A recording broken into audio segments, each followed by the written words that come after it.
जय हिंद दोस्तों, आपका स्वागत है हमारे चैनल एग्ज़ाम एस्पिरेंट्स में। तो आज हम लोग देखने वाले हैं जो 2022 में जो एग्ज़ाम हुए हैं, चाहे वो एग्ज़ाम हो एसएससी फेज़ 9 हो या एफकैट का एग्ज़ाम हो या आईएआरआई टेक्नीशियन हो। ये फ़िलहाल जो एग्ज़ाम हुए हैं वो क्वेश्चन देखें कि उनमें कैसा कैसा क्वेश्चन फ़िलहाल नए पैटर्न पर पूछ रहा है। तो चलिए हम लोग देखते हैं, क्वेश्चन शुरू करते हैं।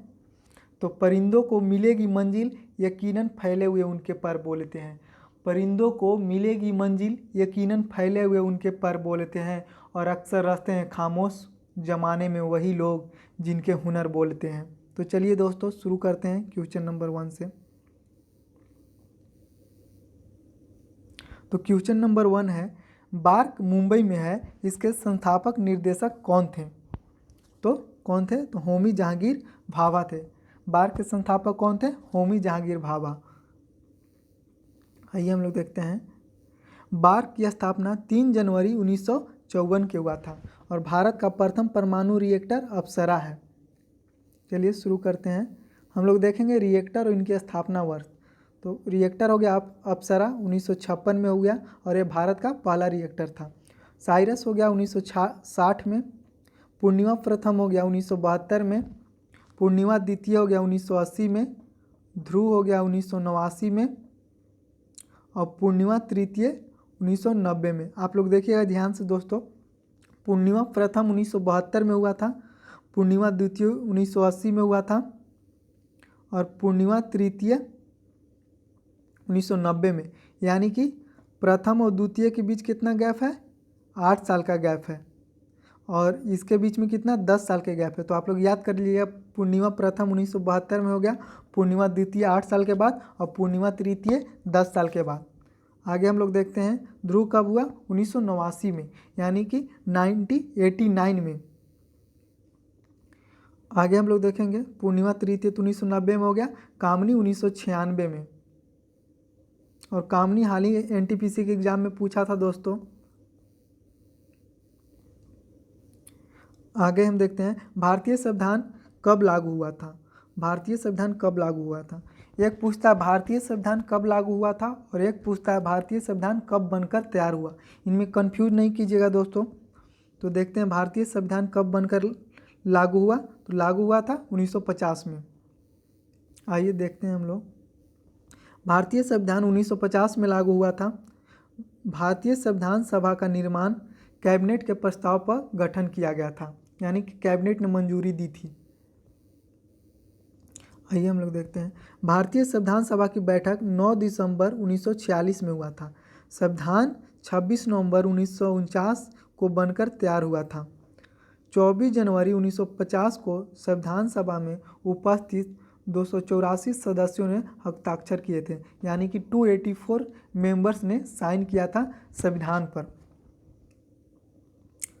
और अक्सर मेंबर भी पूछ लिया था कितने सदस्य उपस्थित थे, तो 284 यानी कि 284।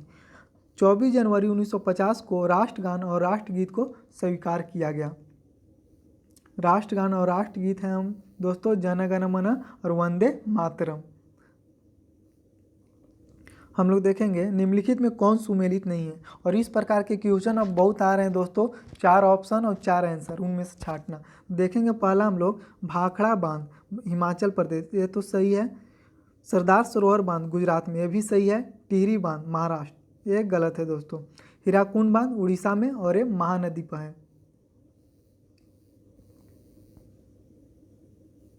देखेंगे टिहरी बांध महाराष्ट्र में सुमेलित नहीं है, यानी कि टिहरी बांध महाराष्ट्र में नहीं है। टिहरी बांध कहाँ है? तो टिहरी बांध है उत्तराखंड में। फैराक बैराज कहाँ है? पश्चिम बंगाल में। कोयना बांध कहाँ है? महाराष्ट्र में। रंजीत सागर बांध कहाँ है? पंजाब में। कोल डैम कहाँ है? हिमाचल प्रदेश में। नेक्स्ट हम लोग देखते हैं लंदन में आयोजित प्रथम गोलमेज सम्मेलन के दौरान ब्रिटिश प्रधानमंत्री कौन थे? तो कौन थे? तो रैमजे मैकडोनाल्ड थे। प्रथम गोलमेज सम्मेलन के दौरान ब्रिटिश प्रधानमंत्री रैमजे मैकडोनाल्ड। और प्रथम गोलमेज सम्मेलन कब हुआ था? 1930 में। और द्वितीय हुआ था 1931 में और तृतीय 1932 में। देखते हैं लंदन में आयोजित प्रथम गोलमेज सम्मेलन के दौरान ब्रिटिश प्रधानमंत्री कौन थे? मैकडोनाल्ड थे। लंदन में 3 गोलमेज सम्मेलन का आयोजन किया गया था। बोले दोस्तों अभी 1930 में, 1931 में, 1932 में। प्रथम गोलमेज सम्मेलन में कांग्रेस की ओर से कोई प्रतिनिधि भाग नहीं लिया था, यानी कि कांग्रेस की ओर से कोई प्रतिनिधि ने प्रथम गोलमेज सम्मेलन में भाग नहीं लिया था। लेकिन द्वितीय गोलमेज सम्मेलन में कांग्रेस की ओर से एकमात्र प्रतिनिधि के रूप में गांधी जी ने भाग लिया था। ये भी पूछ लिया जाता है कि गांधी जी ने कौन सी सम्मेलन में भाग लिया था, तो द्वितीय सम्मेलन हो जाएगा, यानी द्वितीय गोलमेज सम्मेलन में गांधी जी ने भाग लिया था। द्वितीय गोलमेज सम्मेलन के में दलितों को अलग निर्वाचन क्षेत्र देने के लिए गांधी जी सम्मेलन के बीच में से छोड़कर वापस लौट आए, यानी कि वह सहमत नहीं हुए कि दलित को अलग बांट दिया जाए निर्वाचन के आधार पर। मुस्लिम के तो बांट ही चुके थे दोस्तों 1909 में मार्ले मिंटो सुधार के अधिनियम से।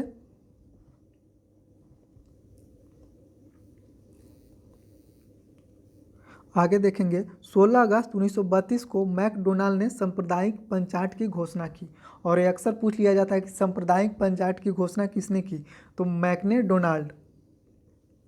गांधी जी ने अंबेडकर के साथ समझौता कर दलितों को बांटने के चाल से को असफल कर दिया, यानी कि सांप्रदायिकता के आधार पर वोटों की बंटवारा, सीटों की बंटवारा नहीं हुई दोस्तों। क्वेश्चन नंबर हम लोग देखेंगे अगला, भारतीय संविधान का निम्नलिखित में कौन सा अनुच्छेद शोषण के विरुद्ध अधिकार प्रदान करता है? तो कौन प्रदान करता है? अनुच्छेद 23। 19 क्या है? जीने के अधिकार। 14 समानता का अधिकार। अभिव्यक्ति की आज़ादी, बोलना, चलना, घूरना, बिजनेस करना, ये सब अनुच्छेद 19 के अंतर्गत आता है दोस्तों। हम लोग देखेंगे इससे रिलेटेड जो भी जानकारी है। भारतीय संविधान का अनुच्छेद 23 शोषण के विरुद्ध अधिकार प्राप्त करता है। अनुच्छेद 23 के अंतर्गत मानव दुर्व्यापार और बाल श्रम का निषेध करता है। अनुच्छेद 24 के अंतर्गत 14 से कम वर्ष के बालकों को खतरनाक जोखिम भरे कार्यों में लगने से रोकता है। अनुच्छेद 24। भारतीय संविधान का तीसरा मौलिक अधिकार शोषण के विरुद्ध अधिकार है, यानी कैसे बांटा गया 14 से 18, 18 से 22 ऐसे करके बांटा गया दोस्तों। उसी में भारतीय संविधान का तीसरा मौलिक शोषण के विरुद्ध का अधिकार से है।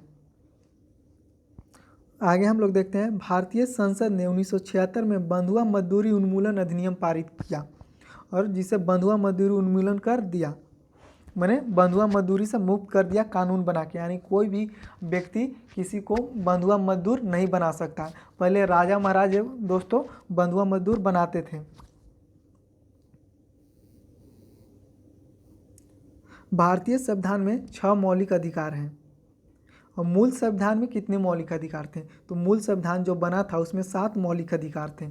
संपत्ति के अधिकार को मौलिक अधिकार से हटाकर कानूनी अधिकार रहने दिया गया, यानी कि पहले 7वां मौलिक अधिकार था संपत्ति का अधिकार था, तो इसे हटाकर 300 के क में जोड़ दिया गया। मौलिक अधिकार भारतीय संविधान में यूएसए से लिया गया है, यानी कि संयुक्त राज्य अमेरिका से लिया गया है मौलिक अधिकार। आगे हम लोग देखते हैं, अनुच्छेद 14 का संबंध कानून के समक्ष समानता से है दोस्तों। नेक्स्ट क्वेश्चन हम लोग देखेंगे, व्यावसायिक लोन से पहले कंप्यूटर के सॉफ्टवेयर का ट्रायल टेस्ट क्या कहलाता है? यानी कि व्यावसायिक लोन से पहले किसी कंप्यूटर के सॉफ्टवेयर ट्रायल टेस्ट क्या कहलाता है? तो ये कहलाता है दोस्तों बीटा टेस्ट, यानी कि ये बीटा टेस्ट कहलाता है। आइए इसके बारे में हम लोग जानकारी देख लेते हैं। व्यावसायिक लॉन्च से पहले लॉन्च होगा दोस्तों, वहाँ व्यावसायिक लॉन्च से पहले किसी कंप्यूटर के सॉफ्टवेयर का ट्रायल बीटा टेस्ट कहलाता है, यानी कि पहले लॉन्च करने से पहले कोई भी कंपनी कोई भी अपनी सॉफ्टवेयर या चाहे कोई भी प्रोडक्ट लॉन्च करती है तो ट्रायल करती है, तो उसे ट्रायल को क्या कहा जाता है? बीटा टेस्ट कहलाता है।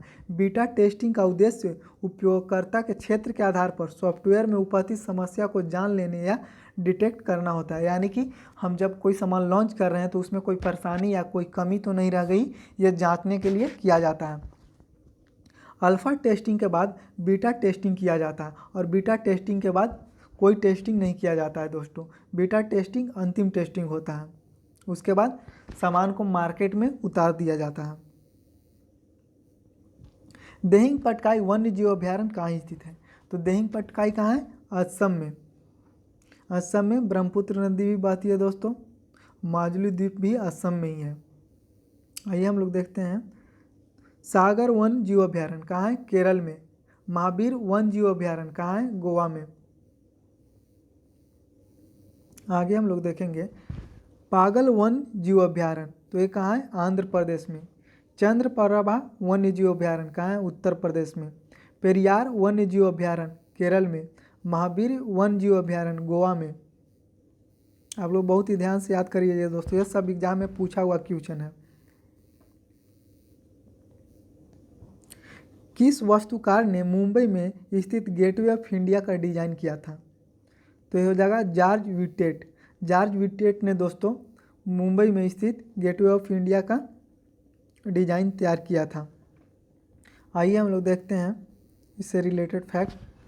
जॉर्ज विटेट वास्तुकार ने मुंबई में स्थित गेटवे ऑफ इंडिया का डिजाइन तैयार किया था। गेटवे ऑफ इंडिया को मिस्री शैली का प्रयोग किया गया था, यानी कि गेटवे ऑफ इंडिया की कैसी शैली है? तो मिस्री शैली का प्रयोग किया गया है, जिनमें मुस्लिम वास्तु निर्माण शैली का भी प्रयोग किया गया है। आइए हम लोग नेक्स्ट देखते हैं।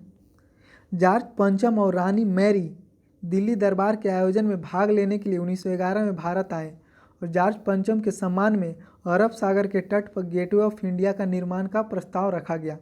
गेटवे ऑफ इंडिया का निर्माण कार्य 1924 में पूरा हुआ। दिल्ली लुटियंस ने दिल्ली की वास्तु निर्माण कला में महत्वपूर्ण योगदान निभाया था, यानी कि दिल्ली में जो भी बना हुआ है, हमारा संसद जो बना हुआ है वो लुटियंस ने बोला जाता है, और उस राजमार्ग को भी लुटियंस दिल्ली बोला जाता है। उस एरिया में संसद भवन के जितना भी एरिया है बगल में, उसको हम लोग क्या बोलते हैं? लुटियंस दिल्ली, यानी कि उस क्षेत्र को भी लुटियंस ने तैयार किया था, कहाँ पर क्या बनाना है। आइए हम लोग देखते हैं नेक्स्ट क्वेश्चन। निम्नलिखित में किस भारतीय युगल ने मिस यूनिवर्स का खिताब जीता है? तो देखेंगे सुष्मिता सेन या लारा दत्ता और डायना हैगर, रीता फारिया, ऐश्वर्या राय, प्रियंका चोपड़ा या मानुषी सिलर, ऐसा बताना है जिसमें मिस यूनिवर्स का खिताब जीता है।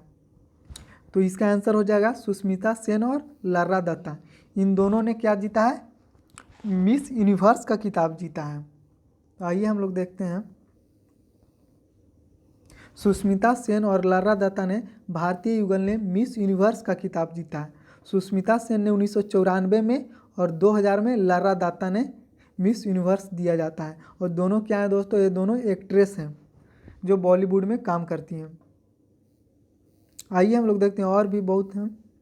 देखते हैं, रीता फारिया को सबसे पहले मिला था दोस्तों 1966 में। ईस्वी पूछ लिया जाता है कि कब किसको मिला था, तो रीता फारिया को 1966 में मिला है। ऐश्वर्या राय को 1994 में मिला है। डायना हेडन को मिला है 1997 में। हम लोग इसमें कंफ्यूज हो जाते हैं डायना हेडन को देख के दोस्तों, ये भारतीय हैं दोस्तों और इनको 1997 में मिला है। अक्सर ये भी एग्जाम में दे दिया जाता है, हम लोग कंफ्यूज हो जाते हैं नाम देखकर कि ये विदेशी नाम है, लेकिन डायना हेडन इंडिया से संबंधित है दोस्तों।